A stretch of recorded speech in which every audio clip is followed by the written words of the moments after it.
Assalamualaikum warahmatullahi wabarakatuh. A'udzu billahi minasyaitonir rajim. Bismillahirrahmanirrahim. Alhamdulillahirabbil alamin arrahmanir rahim maliki yaumiddin. Iyyaka na'budu wa iyyaka nasta'in. Ihdinas siratal mustaqim, siratal ladzina an'amta 'alaihim ghairil maghdubi 'alaihim waladdallin. Rabbi shrah li sadri wa yassir li amri wahlul 'uqdatam min lisani yafqahu qawli. Amma ba'd.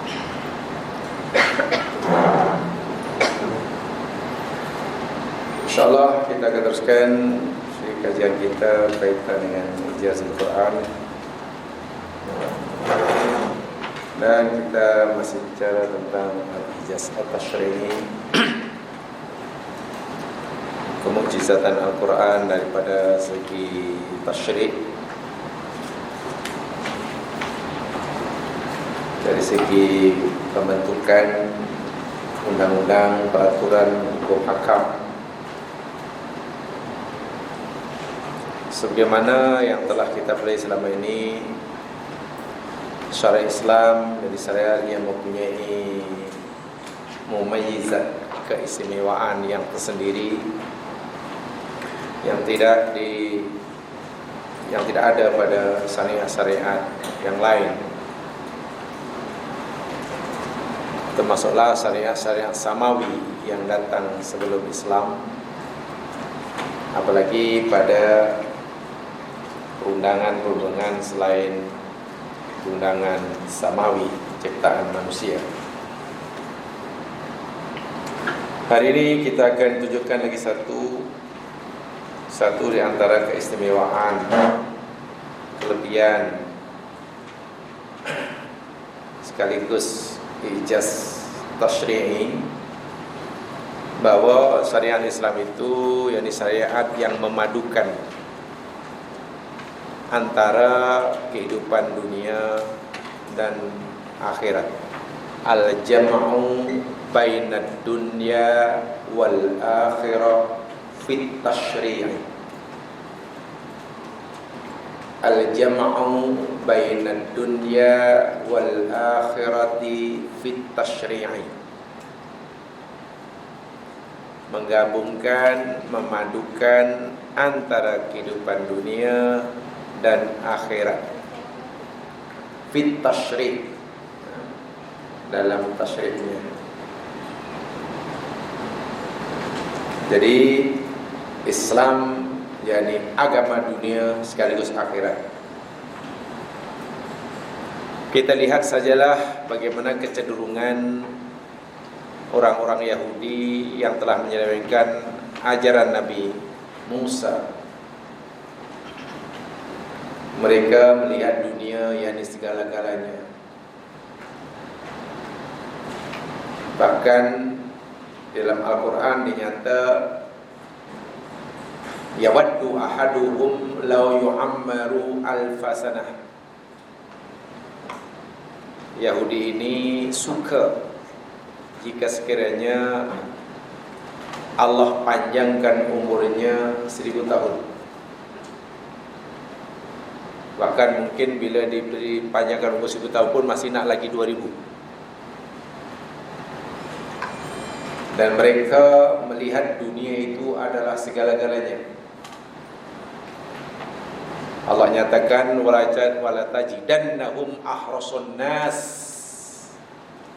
ala dunya, sungguh pasti engkau Muhammad akan temukan manusia yang paling tamak kepada kehidupan dunia adalah Yahudi. Yang keduanya orang-orang kafir. Sementara orang-orang Nasrani yang juga telah menyelewengkan ajaran Nabi Isa, mereka mengutamakan kehidupan akhirat saja, dunia ditinggalkan. Sehingga ada ajaran mereka, contohnya ruhbaniyah. Ruhbani itu yakni ajaran yang mengajarkan mereka mesti tolak dunia. Sehingga ada di Amerika tak boleh kahwin sampai begitu sekali. Itu bukan ajaran Nabi Isa itu. Bukan ajaran Nabi Isa. Jadi betul-betul hanya di sana dunia, agama mereka tidak campur tangan dengan dunia. Dunia terpulang kepada kamu. Saya yakin jamaah telah tahu bagaimana dahulu kebangkitan Eropah. Konon Eropah mendakwa kami bangkit karena selepas kami memisahkan agama daripada dunia. Apa yang menjadi hak gereja berikan pada gereja, apa yang jadi hak raja berikan pada raja. Gereja jangan mencampuri urusan raja. Kata Eropah ketika mereka usahakan membebaskan dirinya pada pengaruh agama. Dalam agama Hindu lagi ketara, Buddha ketara, sami-sami mereka, tak mau tu, tinggalkan sebagai uzlah. Islam tidak. Syariat Islam daripada yang paling kecil hingga akhirat, apa yang paling besar, semuanya dikaitkan dengan akhirat. Maksudnya tidak ada syariat dalam agama Islam ini, peraturan dalam agama Islam ini yang tidak memberi kesan kehidupan orang itu di akhirat. Semua kita lakukan ada kesannya di akhirat. Ima orang itu akan mendapat kesan yang baik, namanya pahala, ataupun yang buruk, namanya siksa. Pasti. Bahkan begitu eratnya hubungan antara dunia dan akhirat dalam Islam, balasan yang Allah sediakan bagi hambanya di akhirat disamakan oleh Allah dengan perbuatannya di dunia. Itu dalam Islam saja. Saya ulangi, balasan seseorang yang Allah nak berikan kepada hambanya seorang di akhirat disamakan dengan perbuatannya di dunia. Contoh umpamanya Nabi bersabda, man satara musliman satarallahu yaumil qiyamah. Sesiapa saja yang menutup aib saudara muslimnya di dunia, dia menutup aib saudara muslimnya, tidak menghibahkannya, tidak mencari-cari, tidak mengurek-ureknya. Kawan ada aib, kawan ada cacela, kawan melakukan kesalahan, maksiat, yang maksiat itu hubungannya antara dia dengan Allah. Katalah ada saudara muslimnya bulan Ramadan tak puasa, walhal tidak ada alasan untuk berbuka. Kita tahu, dan tentulah malu karena kita tahu yang dia tak puasa. Kewajiban kita hanya perlu menasihati dia. Selepas itu tolong jangan hibahkan. Jangan hibahkan kepada orang. Jangan beritahu pada orang lain bahawa orang ini sebenarnya tidak puasa pada bulan. Jangan. Walaupun minta maaf, katalah kawan itu mungkin EJK masjid. EJK masjid pula tengah bertanding pula tu. Jangan. Sebab Nabi memberitahu bila kita bersedia menutup aib saudara kita muslim dunia, di akhirat nanti balasannya pun sama. Allah akan tutup aib kita. Kan sama.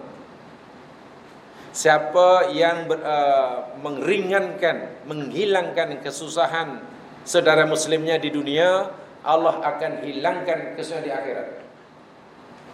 Sehingga apa saja yang berlaku di dunia ini ada kesannya, ada impaknya sangat jelas di akhirat kelak. Jadi walaupun dunia dan akhirat ini boleh dibezakan, tetapi menurut syariat Islam tidak boleh dipisahkan. Okey, boleh dibezakan tapi tidak boleh dipisahkan. Sebab itulah dalam syariat Islam, setiap kali kita nak buat apa sahaja dunia ini, hendaklah kita sentiasa mengaitkannya di akhirat. Menguntungkan atau merugikan. Hatta nak tidur pun, walaupun tidur itu adalah perbuatan sehari-hari kita, itu ada kesannya di akhirat kalau kita pandai mengamalkan syariat Islam. Sebab itu Islam ada peraturan untuk tidur. Islam ada peraturan untuk keluar masuk bilik air. Islam ada peraturan untuk bagaimana kita berhias, berpakaian, makan, minum dan sebagainya. Kenapa? Karena ianya ada kaitannya dengan kehidupan akhirat. Tidak boleh dipisahkan, walaupun boleh dibezakan. Baik, kita lihat satu ayatnya dahulu sebelum kita uraikan, jelaskan lebih lanjut. Mari kita lihat contohnya surah Al-Jumu'ah ayat yang ke-9 dan ke-10. Ini satu di antara ayatnya sebagai contoh. Banyak sekali ayat Quran yang berkaitan dengan ini, tajuk ini. Ya, surah Al-Jumu'ah ayat 9 dan 10.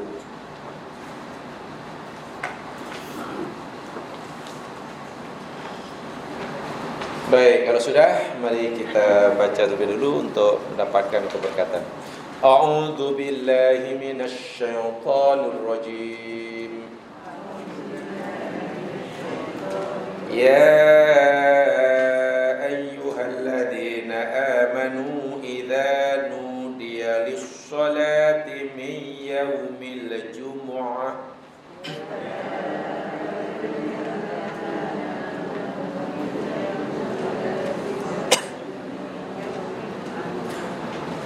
إذا نودي للصلاة من يوم الجمعة فاسعوا إلى ذكر الله وذروا البيع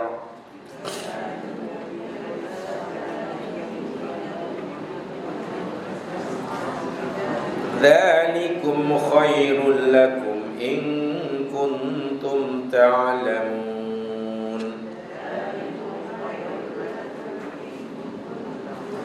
فإذا قضيت الصلاة فانتشروا في الأرض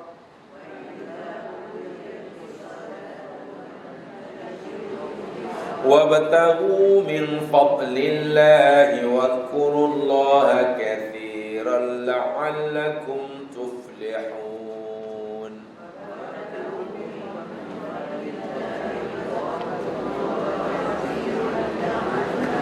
Ya ayyuhalladzina amanu, wa orang yang beriman,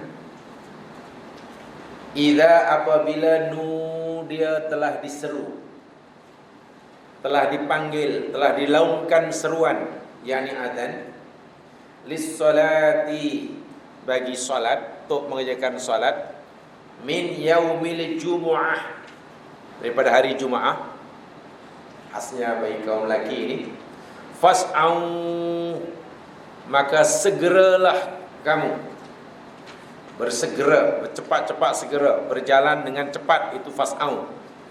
Sa'a yas'a itu mana berjalan dengan pantas, dengan laju, tak boleh lambat-lambat. Ila dzikrillahi, kepada mengingati Allah, maknanya solat. Wadaru, dan tinggalkan oleh kamu al-bai', akan semua aktiviti jual beli.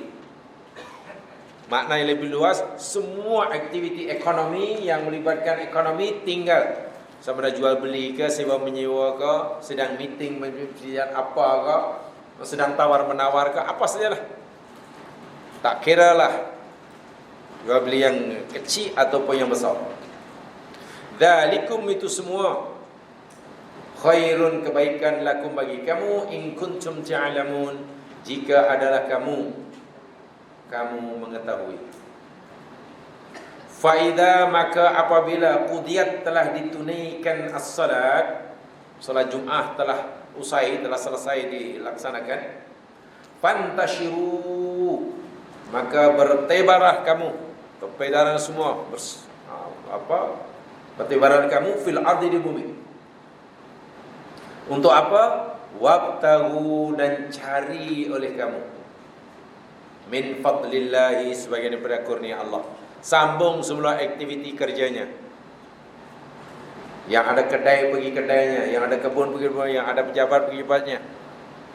Nah, macam-macam lah. Yang bawa taksi terus bawa taksinya. Wadhkurullah, dan sentiasalah ingat oleh kamu akan Allah kathiran, yang banyak, la'allakum tuflihun, supaya kamu jaya. Ingat, tuflihun maknanya berjaya dunia akhirat.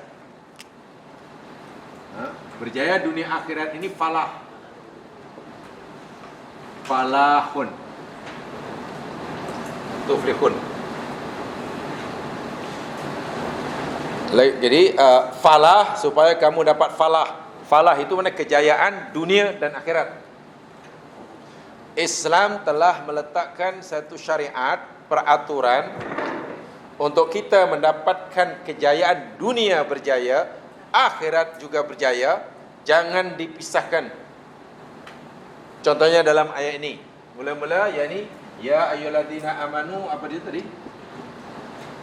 Idza nudiya lis salati min yaumil jumu'ati fas'au ila dzikrillah wadhul bait.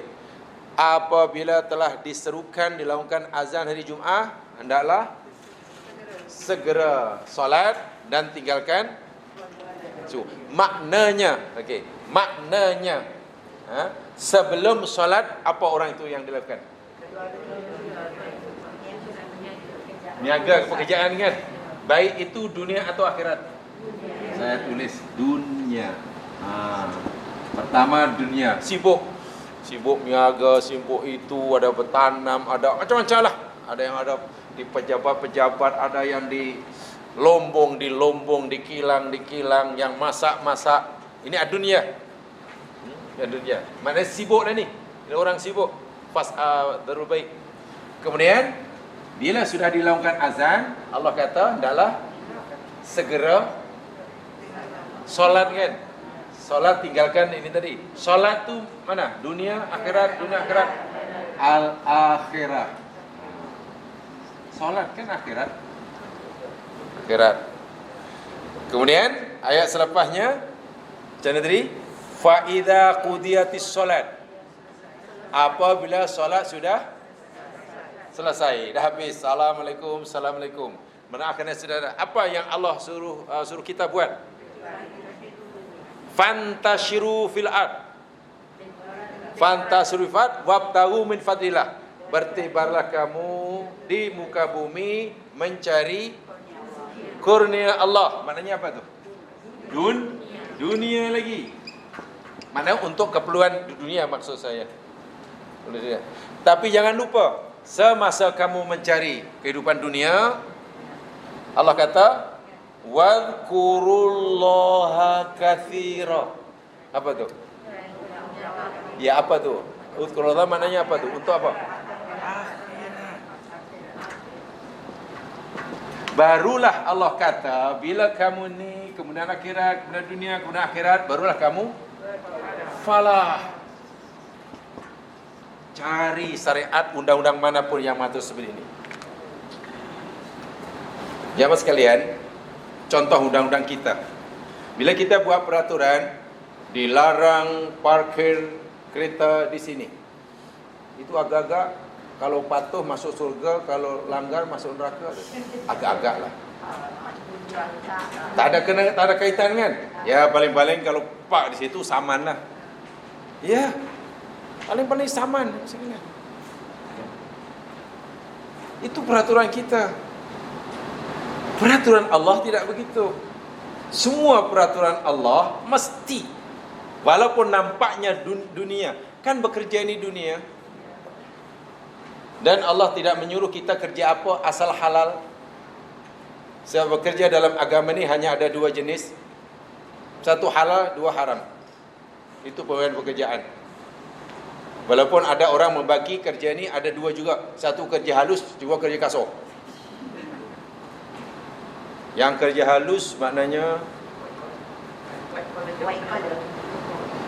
white collar. Ya, kerja halus maknanya ya buat bubur, ya halus bubur.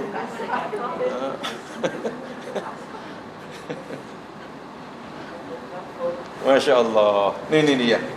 Jadi macam mana kita nak misahkan? Coba. Dan ini ayat ini Allah kaitkan dengan hari Jumaat. Ya, hari Jumaat bukan hari Ahad. Pertanyaannya, teman sekalian, agak-agak menurut agama kita lah, menurut syariat Islam, bukan syariat yang lain, syariat Islam dan bukan undang-undang kita. cuti bekerja ini yang lebih Islamik, hari Jumaat atau hari Sabtu atau hari Ahad?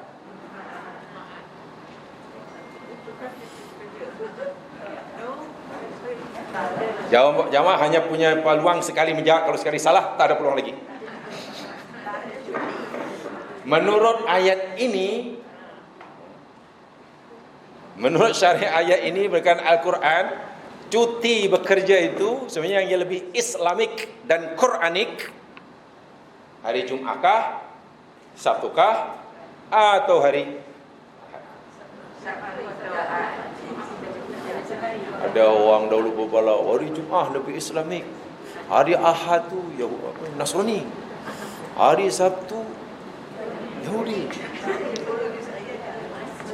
Sarannya kita berfikir Quranik ya, bukan berfikir budaya. Kalau kita berfikir Quranik, coba ayat ini kan kaitan hari Jumaat kan.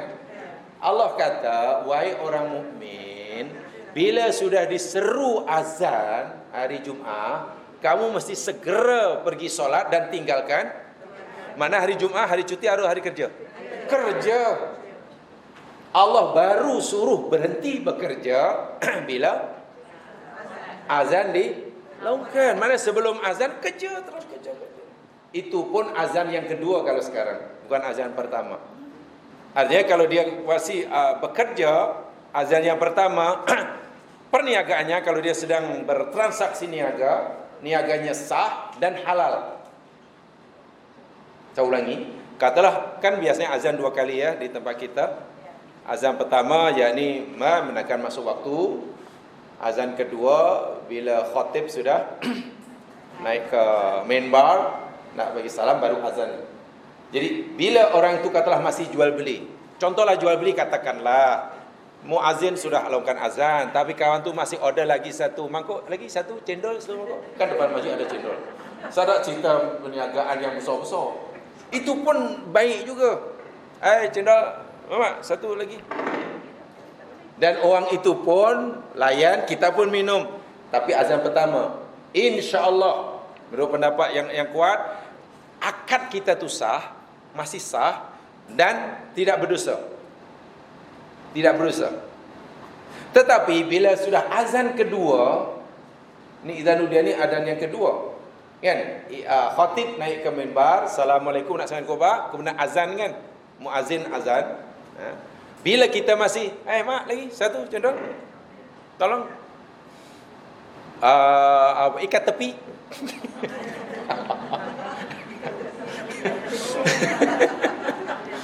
Kan plastiknya ikat tepi.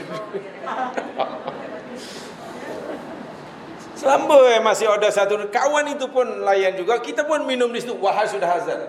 Pertama, walaupun akad itu sah dari segi fikah, tapi berdosa. Gitulah, hukum dah berdosa. Apalagi yang memang tak pergi Jumaat. Artinya hari Jumaat pun sebenarnya bukan hari cuti, hari bekerja.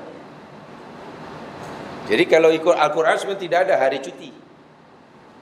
Nah, ini mungkin yang ini kita tak setuju. Sebab kalau boleh cutinya setiap hari.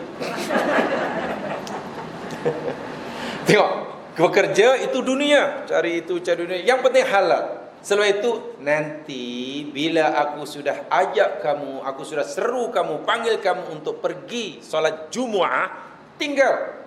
Ini hari Jumaat ya. Artinya apa? Jika sudah dipanggil kata azan zuhur umpamanya, kewajiban meninggalkan jual beli itu tidak wajib. Kan solat zuhur boleh ditangguhkan. Tak apalah, itu masjid ini nanti nak saya sembahyang sendiri. Boleh, walaupun kurang utama. Walaupun seloknya pergi masjid juga kan. Tapi jika tidak masjid pun tidak berdosa, sebab nanti akan sembahyang sendiri. Mungkin dia sembahyang di pejabatnya, mungkin sembahyang di ini. Tapi hari Jumaat mesti akhirat ya. Lepas solat menggunakan akhirat, Allah tak suruh kita sambung mimpi. Sebab mungkin dalam mimpi itu ada bersiri mimpi tadi. Semasa jaga tadi masih ada to be continued begitu. Jadi bukan. Lepas ya Assalamualaikum, kemudian zikir apa sebiasanya dan doa bla bla, tak boleh duduk di situ. Sambung. Allah kata berteba, jangan duduk di sini. Aku tak mau lagi, aku cari dunia lagi. Dan itu dijelaskan dengan bahasa yang sangat-sangat jelas. Bertebalah kamu di muka bumi dan cari kurnia Allah. Macam-macam cara dia, sambung kerja sebagainya. Dan jangan lupa, masa kamu bekerja itu mencari dunia, kepentingan untuk makan, minum, tempat tinggal dan lain sebagainya, bla bla bla bla bla. Jangan lupa wadhkurullah. Ingat Allah. Ingat Allah tu maknanya semasa kita bekerja mesti ingat akan peringatan Allah. Contoh dalam perniagaan. Bila orang sedang berniaga, kan ada syariat Islam. Ini boleh dibuat, ini tak boleh dibuat, ini halal, ini haram. Itu namanya ingat peringatan Allah. Bukan yang penting untung. Itu lain. Tak boleh begitu. Sebab ada halal haram. Itu makna ingat peringatan Allah. Dalam sewa menyewa, kena ingat peringatan Allah. Ketika kita sedang apa sajalah. Jadi macam mana kita nak memisahkan? Itu yang saya maksudkan. Yang dimaksudkan ini bahwasanya syariat Islam itu syariat sangat istimewa. Karena menghimpunkan, memadukan antara dunia dan boleh dibezakan tapi tak boleh pisahkan. Barulah kalau kita melaksanakan ini kita dapat falah. Minta maaf jemaah sekalian. Saya tanya terus terang saja, jadi jawab pun terus terang. Ayat ini yang kita belajar surah Al-Jumu'ah ayat 9 ni, dan sebelum ini, agak ditujukan pada orang mukmin yang masih bekerja atau orang mukmin yang sudah agak-agak lah.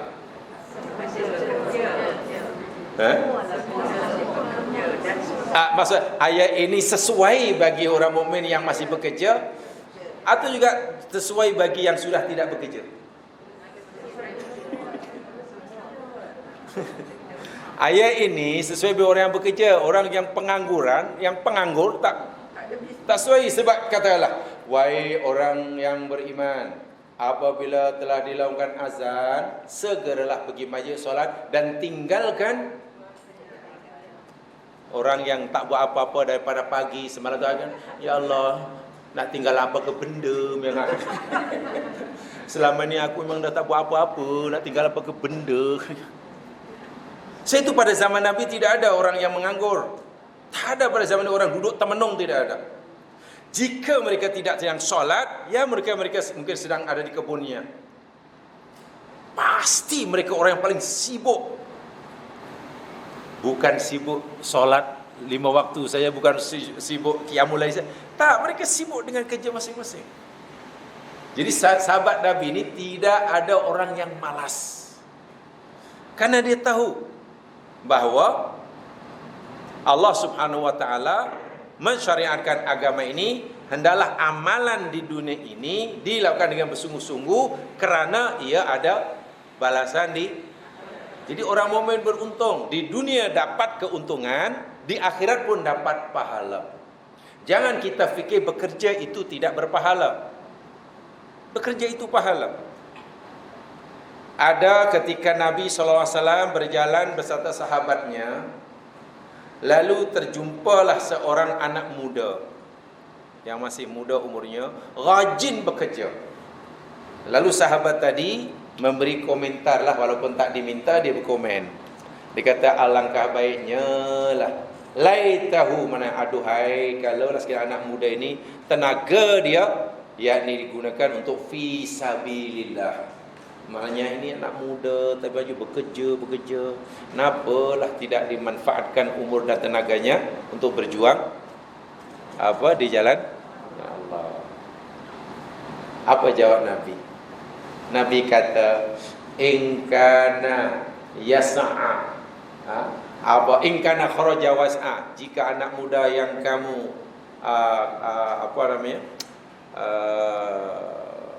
apa istilahnya dia? Yang kamu tegur ke kamu apa tu lah ya. Ia keluar rumah, yas'a, dia berusaha mencari rezeki itu, ya'ifuhu, karena ia memastikan dirinya tidak akan menjadi beban orang lain. Mana dia bekerja supaya dapat memenuhi keperluan dirinya, sehingga tidak menjadi bebanan orang lain. Sebab bila tak bekerja kan nanti ya kan begitu ya kan. Nak beli ubat gigi pun dah habis. Nak top up pun baru top up apa tu? Phone itu pun dah kan susah. Jadi dia rajin bekerja kerana saya akan bekerja, kerana bila aku bekerja dapat memberi keperluan diri sendiri, tidak akan menjadi beban orang lain. Nabi kata, jika anak muda yang kamu komplain tu niatnya seperti itu, fahuwa fi sabilillah. Anak muda itu sedang berada di jalan Allah. Katalah anak muda tadi panjat pokok tamar, kemudian terjatuh, menemui ajalnya, ia mati syahid. Tengok. Dan jika anak muda itu keluar bekerja itu rajin kerana hendak menyara keluarganya, kerana dia sudah berkeluarga, sudah ada anak, sudah ada isteri, nak pastikan keluarga ini berkecukupan makanan, minuman, tempat tinggal dan segala, fahuwa fi sabilillah. Anak muda itu fi sabilillah. Dan bila ia bekerja itu kerana hendak menyara kehidupan abawaihi, kedua ibu bapanya yang sudah uzur, ya? Dia ada tanggungan untuk menyara kehidupan kedua ibu bapanya, fahuwa fi sabilillah. Fi sabilillah maknanya kerja itu tidak sia-sia. Kerjanya dapat pahala di akhirat dan juga dapat pulangan dan hasil di dunia. Tetapi jika ia bekerja itu niatnya tafakhuran, riya'an wa tafakhuran, karena riya' dan tafakhur, membanggakan diri. Mana dia bekerja mencari harta benda, tujuannya nanti bila dah punya harta benda barulah orang tengoklah. Mungkin anak muda tadi pernah agaknya ditolak pinangannya ke mungkin. Dia pinang anak orang, kemudian ditolak, katanya awak nak pinang anak saya, nak bagi makan apa? Pasal dia basikal tua je ada. Tak apa, bagi masa saya 4 tahun, saya nak kerja dengan bersungguh-sungguh. Bila nanti saya sudah kaya raya, baru dia tahu siapa saya. Terbeliak semua mata orang. Bila niatnya mencari dunia untuk itu, ya mas sekalian, fahuwa fi sabilis syaitan. Ia di jalan setan. Yang saya nak sampaikan ialah hanya Islam saja yang melihat, hanya selain Islam saja yang memandang bahawa bekerja itu adalah ibadah yang ada pahala di akhirat. Jamaah kemas rumah, penat. Bersihkan kawasan rumah, penat. Kemaskan bilik, penat. Tapi kalau kita ingat hadis Nabi, Allahu jamil yuhibbul jamal, Allahu nazif yuhibbun nazafah. Allah itu bersih dan suka benda yang bersih. Allah itu cantik, indah dan suka keindahan. Niatnya itu yakni, saya nak bersihkan rumah, kawasan kerana Allah itu bersih dan Allah suka, dapat pahala itu. Cuba niatkan. Tapi kalau niatnya ini kemas rumah macam ya penatlah. Macam kapal pecah. Masa itu kan dunia tu. Masa untuk kita makan tu dunia tu memang penat. Kan? Terpaksalah periuk yang putih jadi hitam. Sebab hitam diputihkan. Penat. Di dapur kan penat. Walaupun sebenarnya di dapur itu secara umum yakni menghitamkan yang putih, memutihkan yang hitam. Itu kerja dapur. Tapi itu berpahala. Saya sebenarnya termasuk orang yang tidak setuju. Orang yang besar kadang kalau ditanya, awak sekarang kerja apa? Saya tak kerja, saya jadi suruh rumah tangga je. Saya paling tak setuju. Secara bila kerana ilmu yang saya pelajari dahulu, semua yang kita lakukan ini kerja. dan berpahala. Tapi orang bilang, tak ada, saya dah pencen, saya tak kerja, saya duduk rumah itu. Apa ni, jaga anak tu, masak aja hari-hari. Awak lain cerita lah, awak hari-hari ada office lah. Awak hari-hari pergi office. Di office. Saya hari-hari ada ke kerja rumah tangga tidak dianggap tak bekerja? Masya Allah. Kita masalahnya sudah berfikir bahawa kerja itu mesti di luar dan dapat apa dipanggil pulangan gaji bulanan atau mingguan atau harian atau jam. Tak. Hanya kerana ialah saya ada kerja, saya tak kerja, saya rumah aja, mana ada gaji. Masya Allah. Apa yang didapatkan oleh suami kerja di rumah, jamaah sekalian, selagi ia menjadi isteri kepada suami tadi, itu isteri juga ada hak. Kan begitu kan? Apa yang didapat oleh suami oleh kerjanya, isteri pun ada hak untuk mendapatkannya kan? Mana dikatakan tidak ada upah? Kan harta suami, harta isteri. Harta isteri, wah laju menjawab.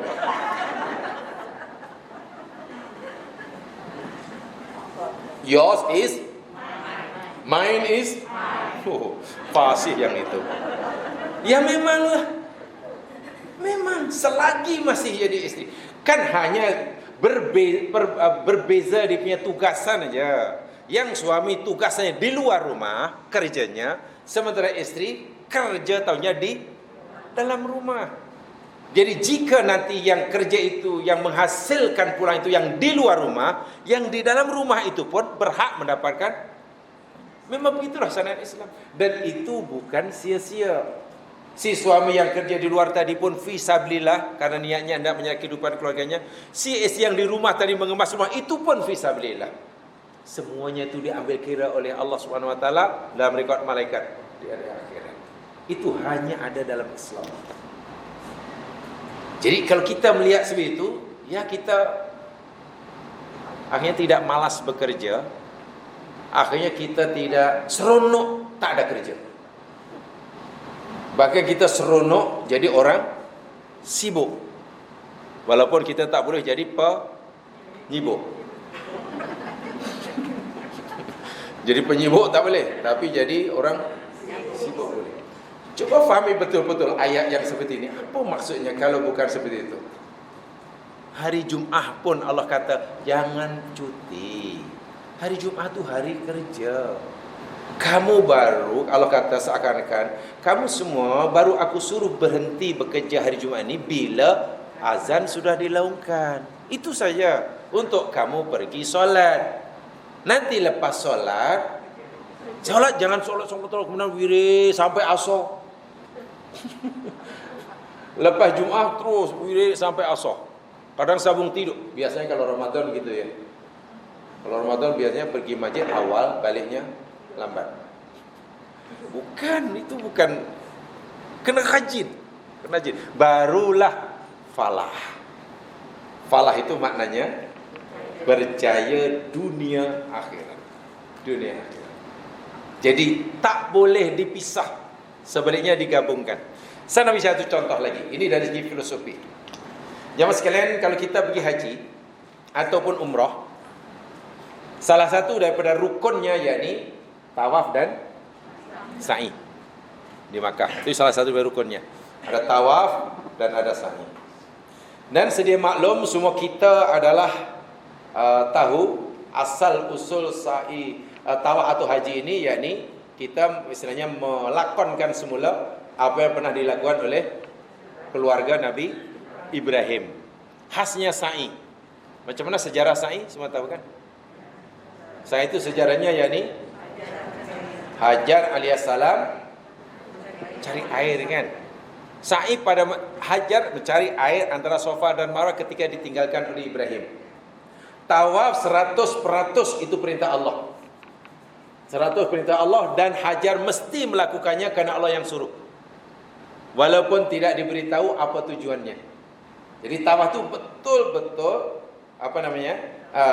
kita hendak menunjukkan sikap kita berserah daripada Allah. Kenapa mesti berkeliling Kaabah? Kenapa mesti 7 kali? Kenapa mesti pusing mengiring? Ini tak ada. Akal kita tak mampu nak fikir. Ini bermakna tawaf 100% itu adalah simbol dunia atau akhirat. Tawaf akhirat. Kalau ditanya kenapa 7 kali, tak tahu. Kenapa mesti di Kaabah? Tak boleh di luar Kaabah? Tak tahu. Kenapa mesti ngiri macam tu? Tak tahu. Ini 100% simbol akhirat. Sementara sa'i, apa tadi asal sejarah sa'i? Cari air. Hajar cari air antara Safa dan Marwah. Cari air untuk keperluan minum anaknya dan dirinya, itu dunia atau akhirat? Dunia kan? Dunia 100% itu. Selepas Hajar tawaf, berserah diri hanya pada Allah. Hajar di situ pun atas perintah Allah. Ridha, ditinggalkan oleh Ibrahim, membesarkan anak satu-satunya di tempat yang tak layak untuk dihuni. 100% itu kerana Allah, 100% itu mencari ridha Allah di akhirat. Tidak ada kepentingan dunia semata-mata. Tidak mungkin orang tinggal di tepi Kaabah seorang diri dengan anak kecilnya, yang waktu itu Makkah belum ada orang, tanaman pun tak ada, niatnya nak niaga, tak ada. Ada dalam fikiran Hajar, apalah, terima kasih lah wahai Ibrahim, kurang saya boleh niaga seorang diri, boleh buat kedai besar-besar. Kedai apa ke benda? Air pun tak ada. Maknanya kesediaan Hajar ditinggalkan Ibrahim tempat itu 100% lillahi ta'ala. 100% akhirat. Setelah berada di situ beberapa hari mungkin, ya kan dia perlu minum, anaknya perlu minum, air pula tidak ada. Dia tidak boleh duduk termenung itu, mesti ikhtiar cari air. Lari Safa Marwah, jangankan 7 kali, kalau 200 kali 1000 kali pun air memang tidak ada di situ. Jadi berlari-larinya Hajar antara Safa dan Marwah nak mencari air, itu adalah dunia. Dunia semata-mata. Waktu itulah. Sekarang kita lari Safa Marwah, dunia atau akhirat tu? Kalau sekarang akhirat, ini cerita Hajar nak cari air apa di situ? Air dah dibawa sambil minum apa? Dan akhirnya sekarang sudah menjadi ibadah yang tidak boleh dipisahkan. Lepas tawaf kita kena sa'i. Bahkan boleh tak orang sa'i tanpa tawaf? Sa'i tanpa tawaf. Saya nak memperbanyak ibadah semasa umrah ini daripada duduk termenung, saya nak sa'i aja. Tak ada kan? Tidak ada dalam mazhab manapun. Tapi ada tak tawaf saja tanpa sa'i? Ada. Perintah tawaf saja tanpa sa'i. Ada tawaf sunat. Tengok bagaimana ini mempunyai makna filosofi yang luar biasa. Jadi kalau kita tanya kepada Hajar, wahai Hajar, dunia dan akhirat ini mana yang penting? Kalau kita tanya Hajar, Hajar telah memberikan jawapan yang jelas. Kedua-duanya kamu mesti cari. Tawaflah kamu untuk menentukan yang kamu inginkan akhirat. Tapi karena kamu perlu minum, perlu makan, perlu keselesaan dalam hidup, kamu kena sa'i, cari air. Ini tak boleh dipisah. Sekarang tak boleh dipisahkan, kan? Karena keduanya jadi ibadah bagi kita. Saya sediakan jadi bagi Hajar dahulu. Masya Allah. Itulah syariat Islam.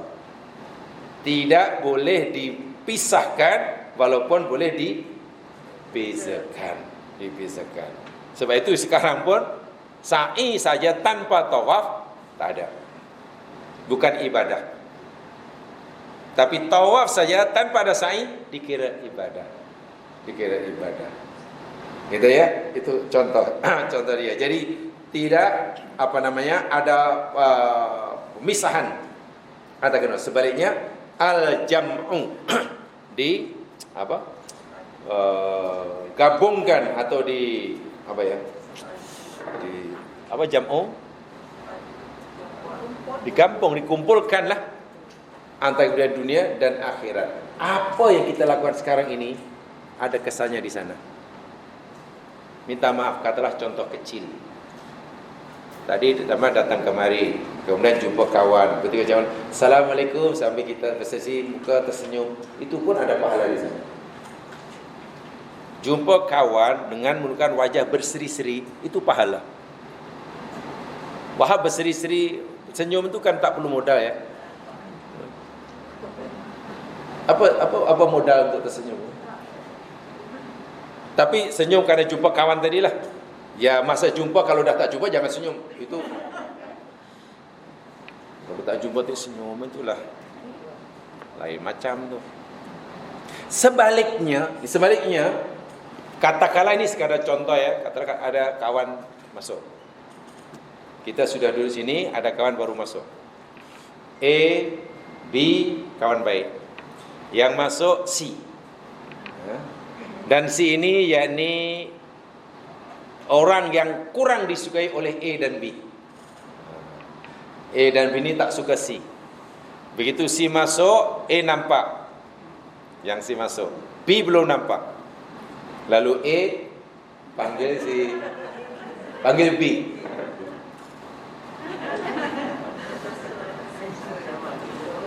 Maknanya apa tu ya? Maknanya A bagi tahu B yang C. Walaupun hanya apa ya? Dia tak cakap apa-apa. Ya mungkin hanya dengan bahasa mata dia, apa namanya itu? Bahasa Quran, ada Quran tu ada, namanya taghamus. Kalau bahasa Al-Quran namanya taghamus. Taghamus tu macam itulah. Dan itu tujuannya mesti menghina, mengejek. Itu besar dosanya di akhirat, ada siksanya tu. Jangan kita fikir itu tidak bersambung ke sana. Ada kaitannya dengan akhirat. Yang tadi pun ada balasan di akhirat, yang ini pun ada balasan. Ini hanya ada dalam agama Islam.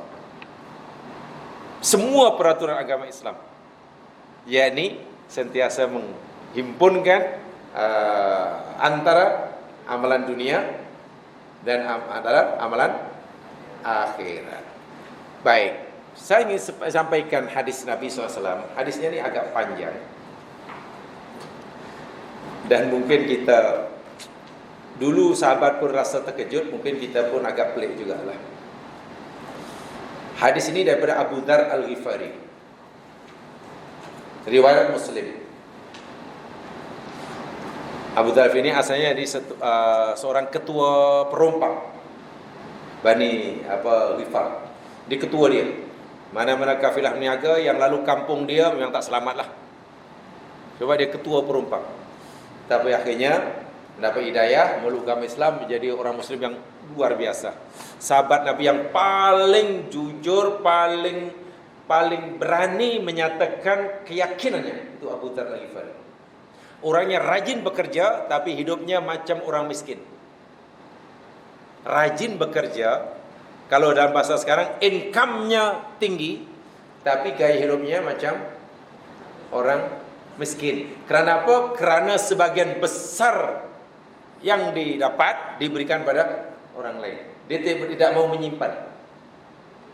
Sebab Abu Dzar berpendapat, mana-mana orang mukmin yang menyimpan harta melebihi daripada keperluannya untuk sehari semalam, nanti di akhirat harta itu akan dibakar oleh Allah dan digosokkan pada orang itu. Fahaman Abu Dzar seperti itu. Walaupun berbeza fahamnya dengan sahabat-sahabat yang lain. Sehingga Nabi pun pernah memuji Abu Dzar, demi Allah tidak ada orang yang lidahnya paling berani dan paling jujur menyampaikan kebenaran lebih daripada Abu Dzar Al-Ghifari. Orangnya hebat, orangnya hebat. Walaupun bekas perompak. Dia kata, anna nasan min ashabi Rasul SAW qalu li Nabi SAW. Ada beberapa sahabat yang sedang berkumpul dengan Nabi di masjid. Ramai kumpul itu. Dan ada salah seorang dari sahabat itu bertanya kepada Rasul, ya Rasulullah, dhahaba ahlud dutur bil ujur. Ya Rasulullah, bertuahlah orang yang punya harta yang banyak dengan pahala yang banyak. Yang bertanya ini tentulah orang miskin. Sahabat miskin mengadu pada Rasul, ya Rasulullah, Bertuah sungguh kawan-kawan kita yang banyak harta. Karena dengan banyak harta, ia pun dapat pahala yang banyak karena sedekahnya banyak. Itu maksudnya. Yusallun kama nusalli. Mereka solat, kami pun solat. Wa yasumun kama nasum. Mereka puasa sebagaimana kami berpuasa. Wa yatasaddaqun bi fuduli amwalihim. Tapi mereka ni punya kelebihan ya Rasul. Mereka boleh bersedekah banyak. Kami tak mampu karena kami tak punya. Tentang solat, kami solat, mereka solat. Kami puasa, mereka puasa. Kami qiyamul lail, mereka qiyamul lail. Kami zikir, mereka zikir. Tapi ada amalan yang mereka buat, kami tak buat. Yakni mereka banyak sedekah dia. Jadi rasa-rasanya kami cemburu ya Rasul dengan dia orang ni. Banyak pahalanya karena banyak sedekahnya, sedangkan kami tak mampu bersedekah.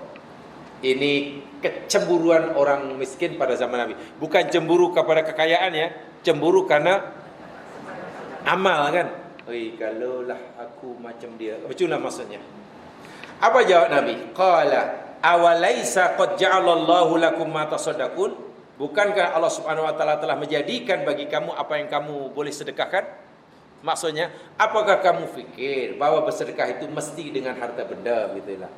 Jangan kamu fikir hanya kerana kamu miskin, kamu tak ada peluang untuk bersedekah. Sebab inna lakum bikulli tasbihatin sedekah. Sesungguhnya kamu pun akan mendapatkan pahala sedekah dengan tasbih. Kamu baca subhanallah, subhanallah, itu pun sedekah.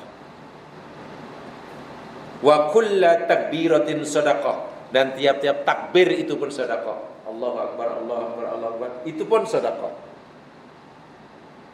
Wa kullu tahmidin sedekah. Kamu baca alhamdulillah pun sedekah. Wa kullu tahlilatin sedekah. Dan baca la ilaha illallah pun sedekah. Ini bagi yang miskin tadi ya. Jangan pula nanti bagi yang kaya pun tak apalah. Subhanallah, subhanallah, subhanallah, sedekah juga. Ini apa nasihat Nabi kepada yang tak punya harta. Ya, kamu banyakkan sajalah tasbih, tahmid, tahlil, takbir. Wal amri wa amrin bil ma'ruf sedekah, wa nahyal munkar sedekah. Amar ma'ruf nahi munkar itu pun sedekah. Yang terakhir ini yang mengejutkan sahabat. Sebab Nabi kata, wa fi bud'i ahadikum sedekah. Dan kamu nanti balik bercampur dengan istri kamu, itu pun sedekah.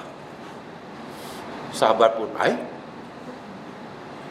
bercampur dengan istri pun sedekah. Sahabat kata, ya Rasulullah, ayati ahaduna sahwatahu wa yakunu lahu fi ajrun. Ya Rasulullah, pelik bunyi dia. Adakah seseorang kami berkumpul dengan istri kami, itu pun dapat pahala sedekah? Kan sahabat rasa pelik. Apa Nabi jawab?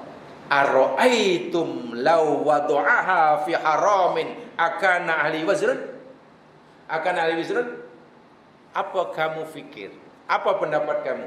Jika dia melampiaskan nafsunya di tempat yang haram, ia berdosa? Bukankah bila ia melampiaskan syahwatnya di tempat yang haram, ia berdosa? Bala, ya Rasul. Maka jika ia melampiaskan nafsunya di tempat yang halal, ia dapat pahala. Ini hanya ada Islam. Kalau orang itu melampiaskan nafsunya di tempat yang haram, kalau berzina, kan berdosa. Maka bila ia bercampur dengan istrinya, Nabi kata, itu pahala. Inilah Islam. Agak-agak kita makan halal itu berpahala atau tidak? Kita makan yang halal itu berpahala atau tidak? Berpahala. Allah haramkan kita makan yang haram, Allah suruh kita makan yang, bila hari-hari kita makan yang kita makan itu masih halal, itu berpahala. Dengan sebab kita makan halal, maknanya kita tidak makan yang haram. Hadis ini memberitahu, dengan sebab nanti kamu melampiaskan nafsu syahwat kamu kepada istri kamu, ini dapat mengelak kamu melampiaskannya kepada yang haram. Kalau kamu lakukan pada yang haram pun kamu dosa, sekarang kamu melakukan yang halal, maka berpahala. Akhirnya orang miskin tadi, alhamdulillah, walaupun kami miskin, banyak pahalanya di akhirat. Kan banyak pahalanya di akhirat. Ini hanya ada dalam syariat Islam. Jadi untuk cari pahala di sana ini rupanya bukan hanya sholat, bukan hanya baca Quran, bukan hanya qiyamul lail, bukan hanya pergi umrah, bukan. Nak solat di masjid, berjalan ke masjid itu pun dah pahala. Sampai masjid nak solat, tiba-tiba minta maaf ada tai cicak. Tiba-tiba ada tai cicak.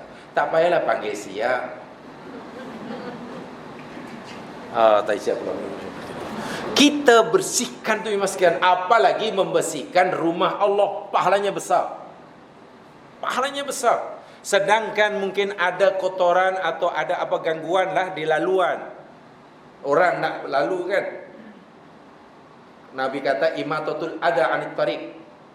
Kita menghilangkan gangguan di jalan di laluan orang nak lalu. Atau kita park kereta, tiba-tiba sebelah pula ada kosong tapi di situ ada apa batu ke apa punya. Ini ada batu ni, kalau ada orang park susah ni. Lalu kita alihkan batu tadi. Itu pun pahala. Jadi macam mana kita nak memisahkan dunia dengan akhirat? Sama sekali tidak ada. Tidak. Ini keistimewaan syariat agama Islam. Jadi kalau kita buat yang halal, itu sebenarnya dah dapat pahala. Makan hari-hari, jamaah pagi tadi minum halal, makan halal, dapat pahala itu. Sebab kalau orang tidak makan halal, pasti dia makan yang, kan hanya dua saja. Ada orang yang makan halal pun tidak, haram pun tidak, ada. Dalam hidup ini ada tak orang makan halal pun tidak, haram pun tidak? Ada.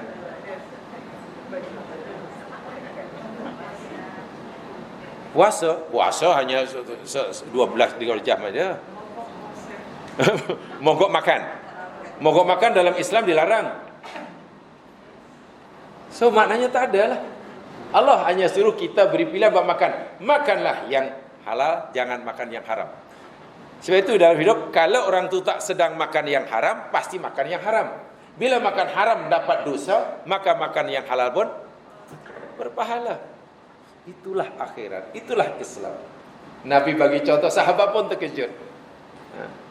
Ya Rasul, macam mana seorang suami berkumpul dengan istrinya dapat pahala sedekah pula? Nabi jawab dengan bersahaja saja. Nabi jawab dengan bersahaja, bukankah jika ia melampiaskan nafsunya fi haramin, dalam benda yang haram, alaihi wizrun, dia dapat dosa. Maka demikian juga kadzalik, macam itu jugalah idza wataha fil halali kana lahu ajrun. Hadis riwayat Muslim. Itulah seronoknya jadi orang Muslim. Jadi apa yang kita lakukan, asal ia halal, asal perintah Allah, berpahala di akhirat. Pahala aja. Jamaah jalan kemari pun dah pahala. Walaupun katalah sampai sini mengantuk, pahala juga. Tak kisah, mengantuk tidur, lain cerita. Yang penting jalan tadi sudah pahala. Apalagi masa datang itu terpaksa melawan hawa nafsu. Keinginan untuk tak datang kuat, tapi kita lawan, makin berat, itu makin besar pahalanya. Iya, makin besar. Makin kuat mengantuk, tapi kita menahannya, makin besar. Ya iya. Ya itu dah pahala ya. Ada gajah, ada rekodnya lah misalnya. Tapi kalau tidak di tempat yang baik, ya dapat dosa. Mudah-mudahan memberikan pencerahan walaupun sedikit yang benar-benar Allah jua, yang silap kena mandiri. Subhanakallahumma wa bihamdika asyhadu an la ilaha illa anta astaghfiruka wa atubu ilaik. A'udzu billahi wal 'asr innal insana lafi khusr illa alladziina aamanu wa 'amilus shalihaati wa tawassaw bil haqq wa tawassaw. Assalamualaikum warahmatullahi wabarakatuh.